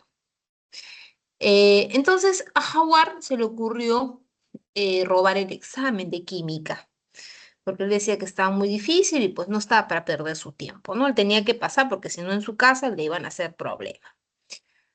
Entonces, él decide pues hacer como un tipo de ruleta y ahí pues el que salga le toca robar, porque tenía que demostrar que era un hombre, ¿no? Ese era el pensamiento, tú eres un macho, ya pues, si te toca robar, robas. Entonces, lamentablemente, ahí va a aparecer pues este personaje llamado Cava, que justo a él le toca robar el examen. Cava dice que se mete al cuarto, todo hace el robo, entrega el examen y el jaguar pues ahí lo que hacía era los que estuvieron involucrados en el robo, para ellos la copia está facilita, pues, ¿no? Ustedes ya tienen la respuesta, pero los que no van a tener que pagar. O sea, te cobra pues por pregunta, ¿no?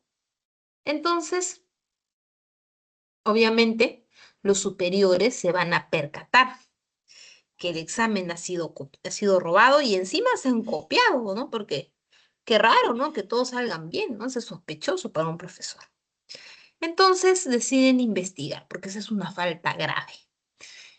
Pero había como se dice, un mandamiento dentro del colegio. Ese mandamiento era de que no podían existir soplones. O sea, lo peor que puedes hacer dentro del colegio es ser soplón, ¿no? Entonces, dice de que no se sabe cómo, pero se enteran pues que efectivamente fue el Cava. No se descubre el hecho y pues eso va a generar, como se dice, problemas. ¿Por qué? Porque a pesar de que lo agarran al Cava, ¿no? Le dicen, oye, ya, y pues, ¿quiénes son? El Cava no podía decir nada, no, yo no puedo, yo no he sido, ¿no? Ya yo he sido, pero yo no voy a decir con quiénes, ¿no? Él no era soplón. Entonces, el Cava pues sí, se termina siendo expulsado, pero el jaguar no se queda con los brazos cruzados. Pues, el jaguar sabía que dentro del círculo había un soplón y tenía que descubrir quién fue, ¿no? Y en uno de esos arranques de cólera, el jaguar dice, pues, ¿no? Yo voy a matar al que sopló, ¿no? Y pues eso lo va a escuchar un estudiante llamado pues el poeta. Entonces el poeta también pensó que fue un arranque de cólera, pues, ¿no? Y dijo, bueno, ya. Así el jaguar ya está loco, ya descubrirán quién fue. Total que ellos tenían una práctica, ¿ya? Tenían una práctica y esta práctica, pues, era pues una práctica de disparo. En esa práctica hay un accidente.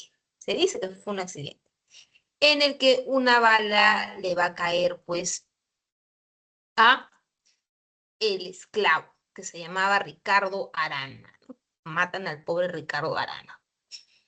Y pues obviamente los superiores tomaron el cuerpo y pusieron que fue un accidente de práctica. Pero ahí el esclavo, el poeta, perdón, sabe de que no ha sido un accidente, porque justo se entera de que había sido el, el esclavo el que había sido el sopló. Y él dice, no, qué raro que el sopló haya muerto en esa práctica. No ha sido un accidente, ha sido un asesinato. Y ahí le viene a la mente las palabras de Jaguar. Lo voy a matar. Entonces él dice, yo tengo que hacer algo, porque yo no puedo permitir que hayan matado a una persona, ¿no?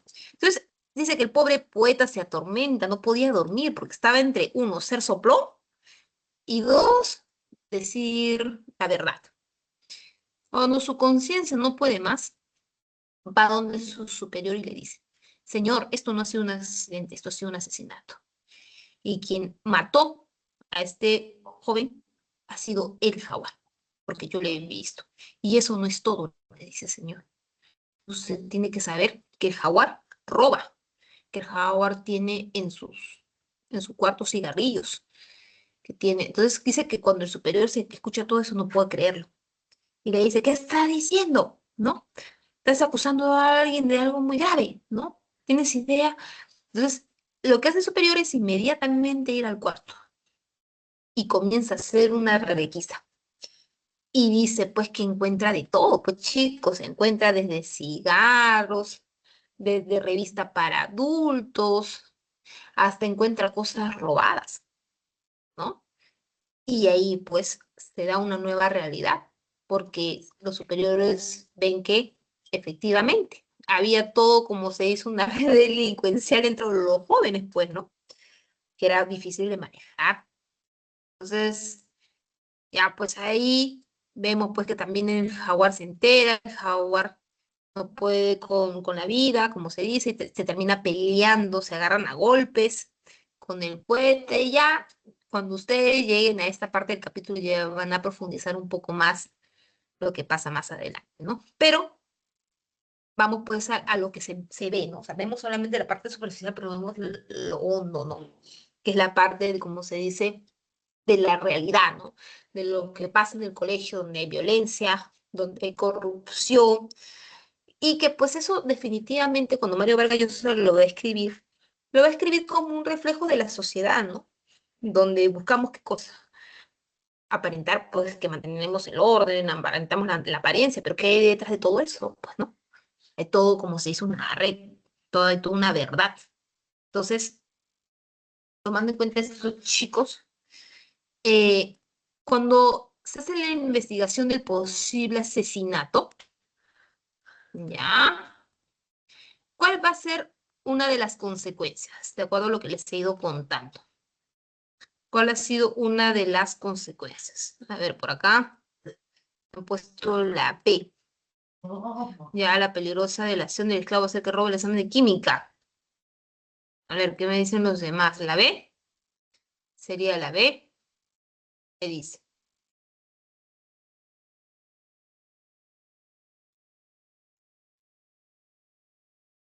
¿Cuál sería la consecuencia?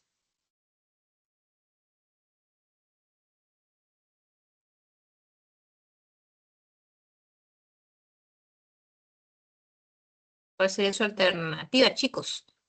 Por acá me han puesto 20E, 20B. La E me dice.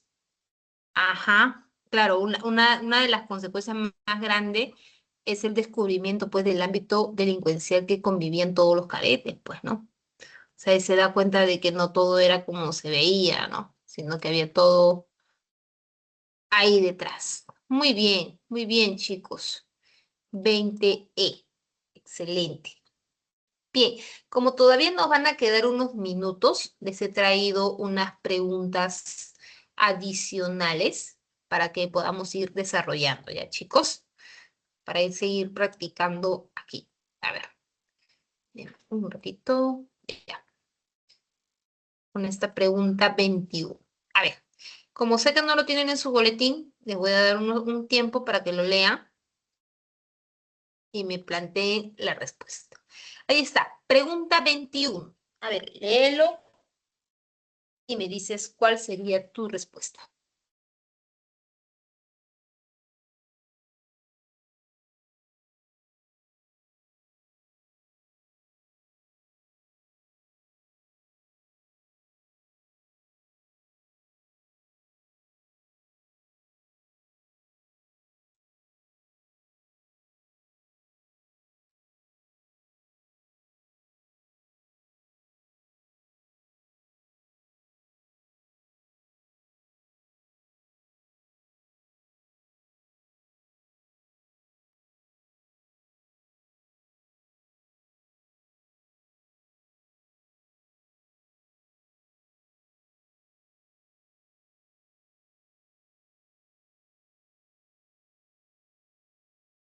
Ya, la C me dice por acá.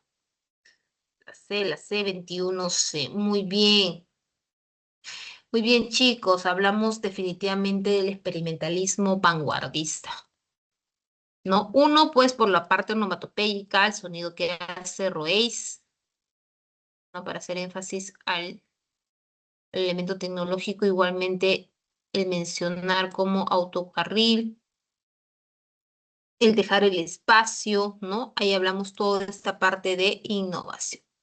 Entonces, estamos hablando definitivamente del experimentalismo vanguardista. Además, recuerda que Trilce él lo escribe, justamente estando en la cárcel y perteneciendo pues a este movimiento vanguardista, que al inicio fue pues incomprendido. La gente decía, oye, que César Vallejo estaba loco. No se entendía lo que escribía, pero no sabía que él era vanguardista. Bien, a ver, pregunta 22. El caligrama como recurso formal de la poesía vanguardista consistió en...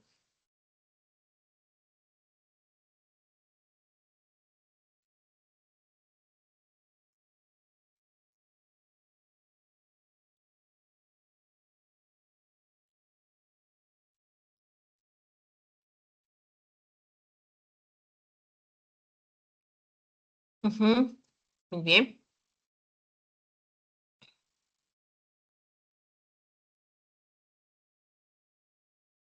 La E.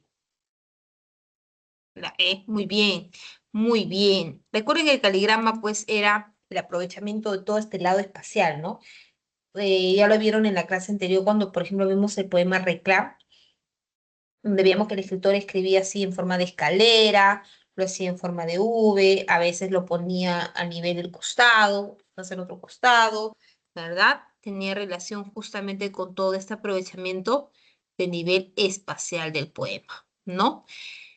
Podemos hablar del rescate de la dimensión estética decimonónica, no, porque esa tiene relación con el realismo. Y recuerden que hay un alejamiento, y eso no se relaciona con el caligrama. El caligrama tiene que ver más con lo que viene a ser la forma del poema, no la parte estructural.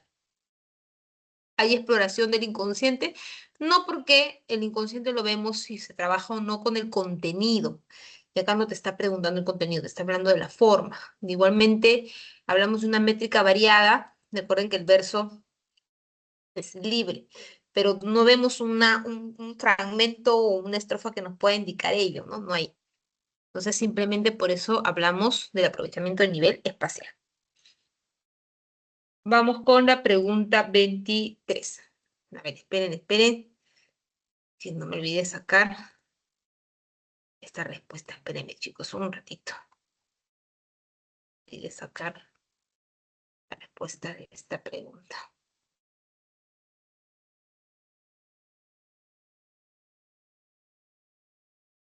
Así, ahora sí.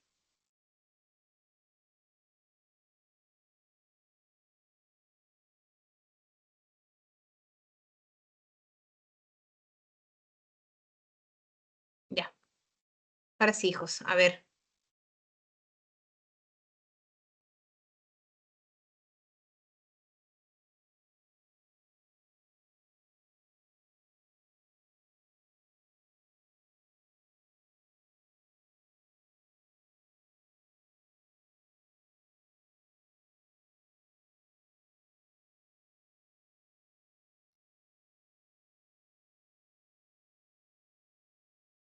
23.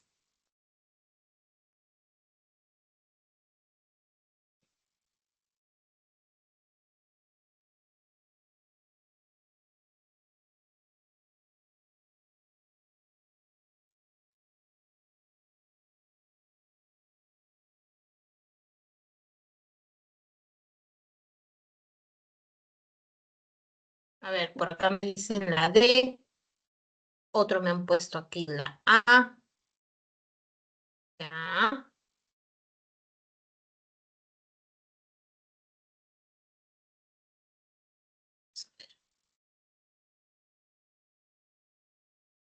Vamos, chicos, vamos, vamos.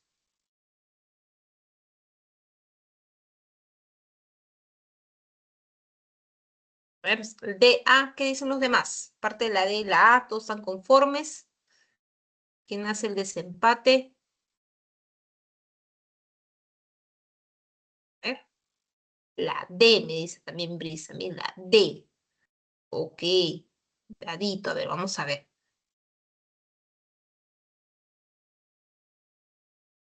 Primero dice, estamos hablando de heraldos negros, chicos. Recuerden que el heraldo negro se va a dar en la, ¿cómo se dice?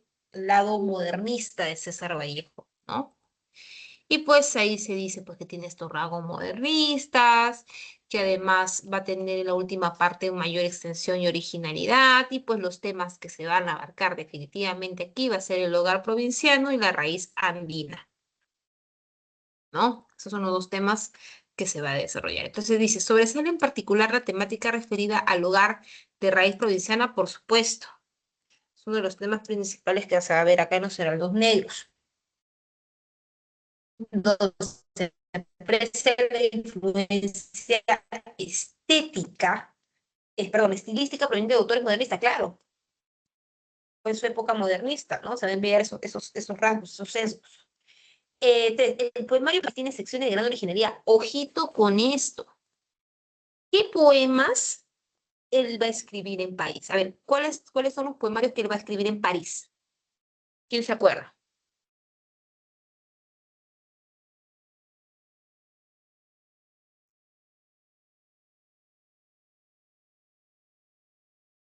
Eran dos que él escribe estando en Europa. ¿Cuáles fueron estos dos poemarios?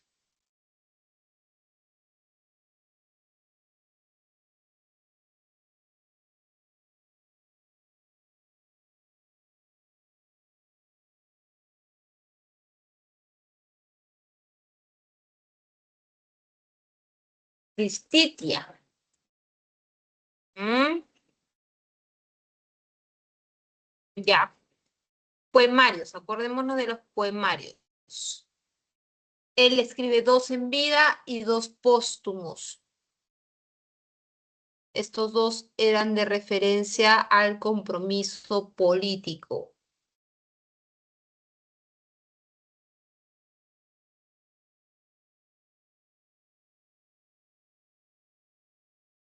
¿Cuáles eran las dos obras? Vamos, chicos. Ok, ya, claro, teníamos ahí piedra negra sobre piedra blanca, claro.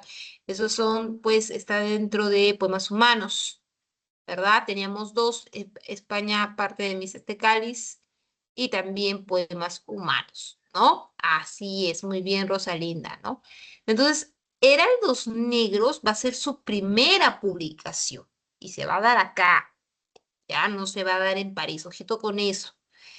En vida él va a presentar Los Heraldos Negros, 1918, y te dice en 1920. Estando en París, escribe los dos de compromiso político, España, parte de Mises de Cali, pues más o menos que son publicados después de su muerte. ¿Ya? Eso es importante recalcar. Entonces, cuidadito con esta información porque así también te puede venir en tu examen.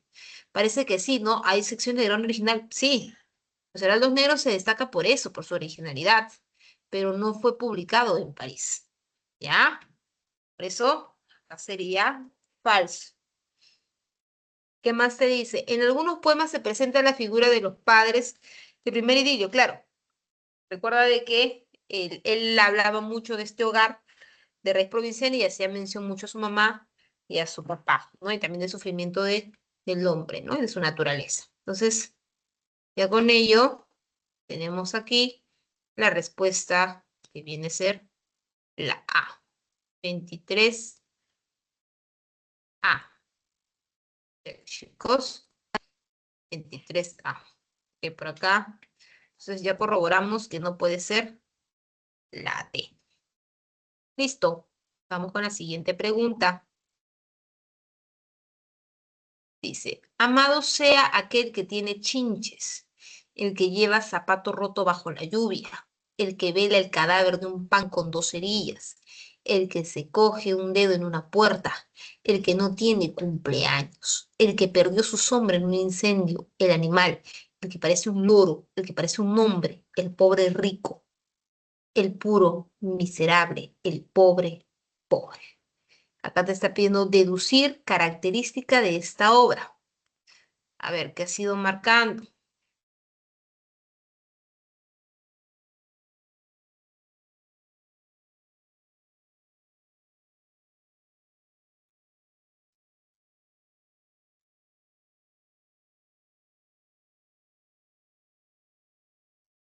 Es en la A. ¿Ya?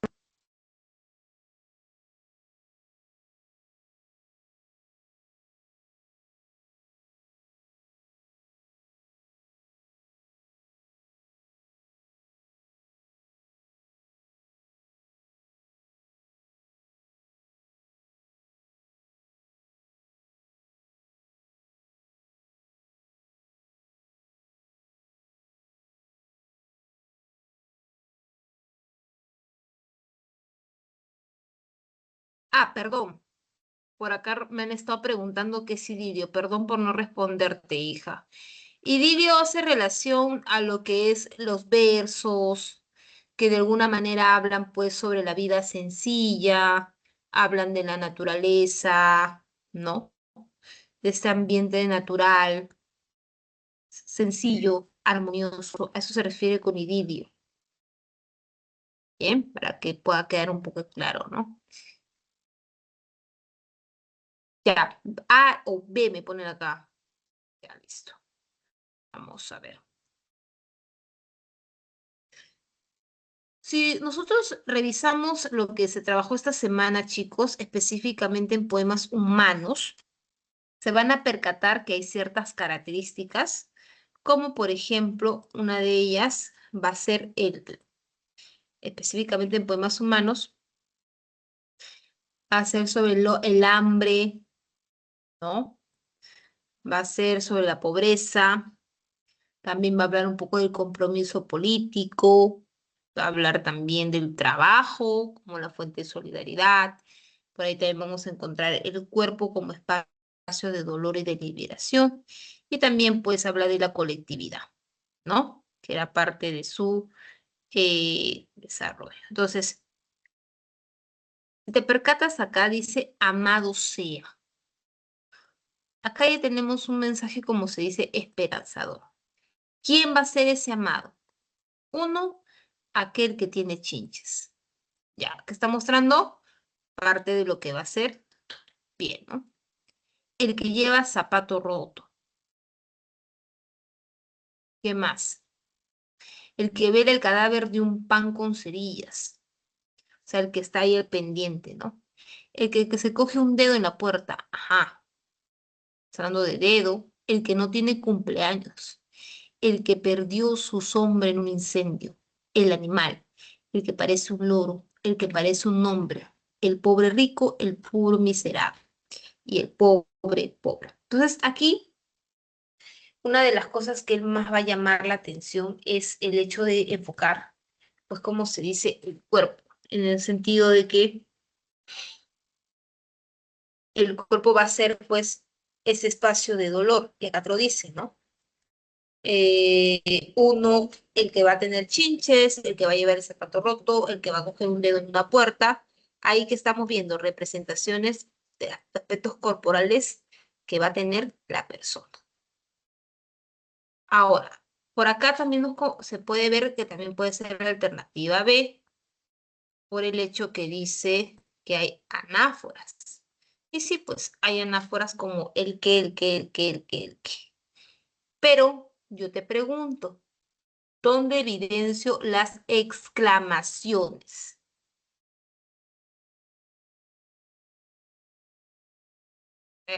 ¿Habrá exclamaciones? ¿Mm? Tomamos en cuenta ello. Por ahí hay uno que otro, ¿no? Una que otra. Por ejemplo, en la primera parte donde dice, no amado sea aquel, ¿no?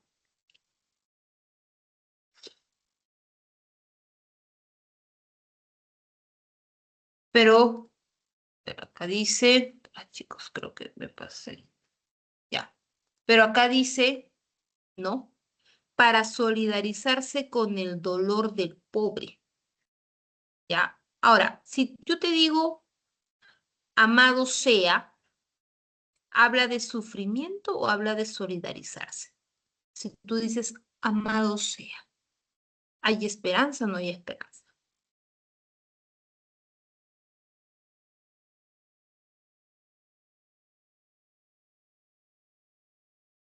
Por acá me pone solidaridad.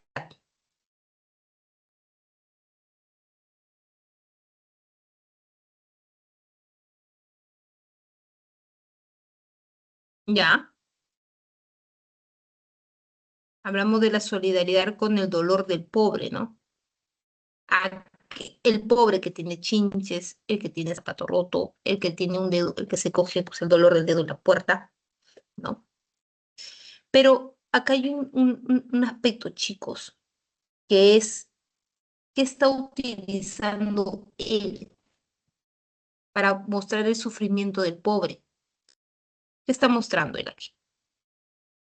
Que hay un dolor corporal cuando le golpea el dedo, hay un dolor corporal cuando el niño camina sin zapato, hay un dolor corporal cuando la persona tiene chinches, ¿no?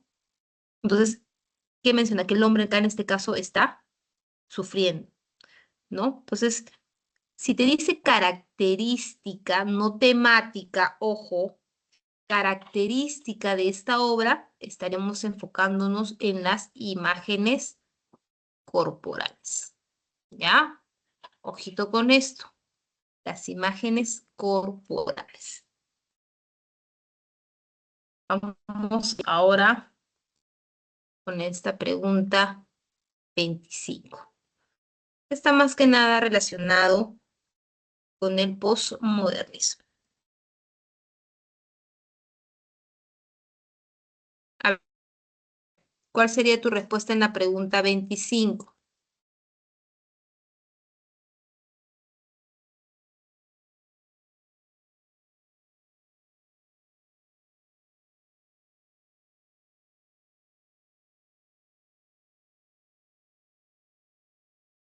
Chicos, ¿me escuchan?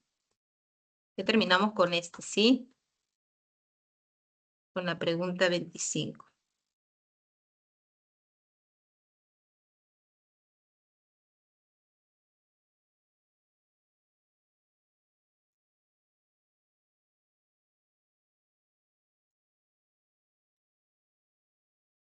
¿Me escucha? ¿Sí?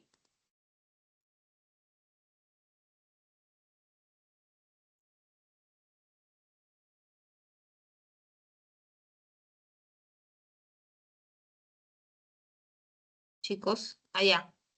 Perdón. Pensé que no me estaban escuchando. A ver, esperen. Creo que se dejó de compartir pantalla. Un ratito, ya para terminar acá con esto. Ya. Me ponen por acá la A, algunos me ponen la E.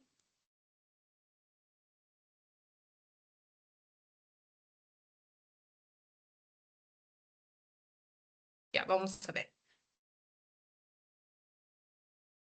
A ver, el posmodernismo inicia con la publicación de la revista Mauta de Mariátegui.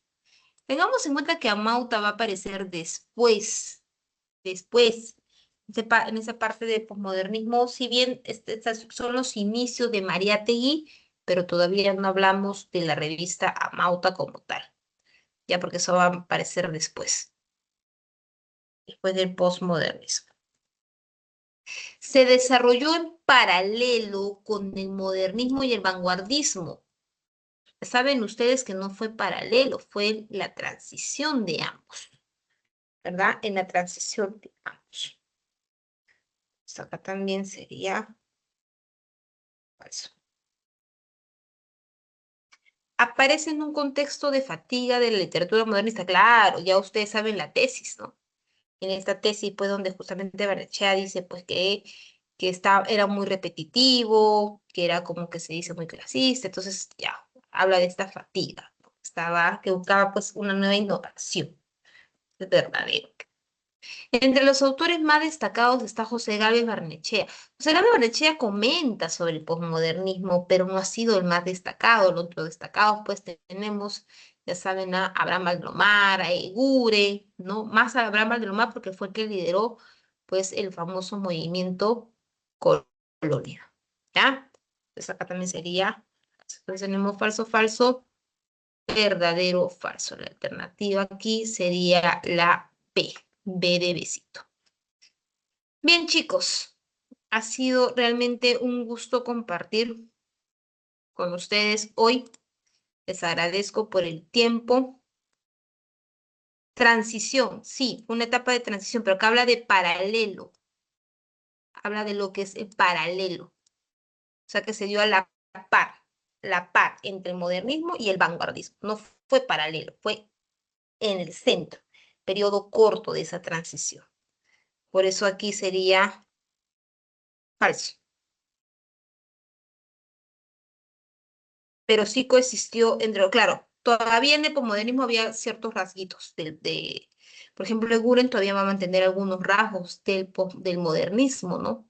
Pero él ya se enfocaba más en este lado simbolista, ¿no? Ya para luego dar pase a lo que ya es el vanguardismo como tal. Por eso decimos, estamos en ese centro, esa etapa de transición, no en el paralelo. Como tú dices, paralelo es como que se desarrolla el modernismo y también el posmodernismo. O se desarrolló el vanguardismo y a la vez el posmodernismo. No, fue en la etapa de la transición, ¿ya? Entre estos dos.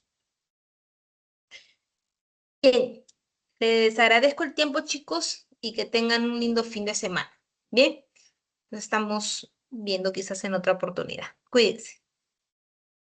Nos Gracias, vemos. profesora. Nos vemos.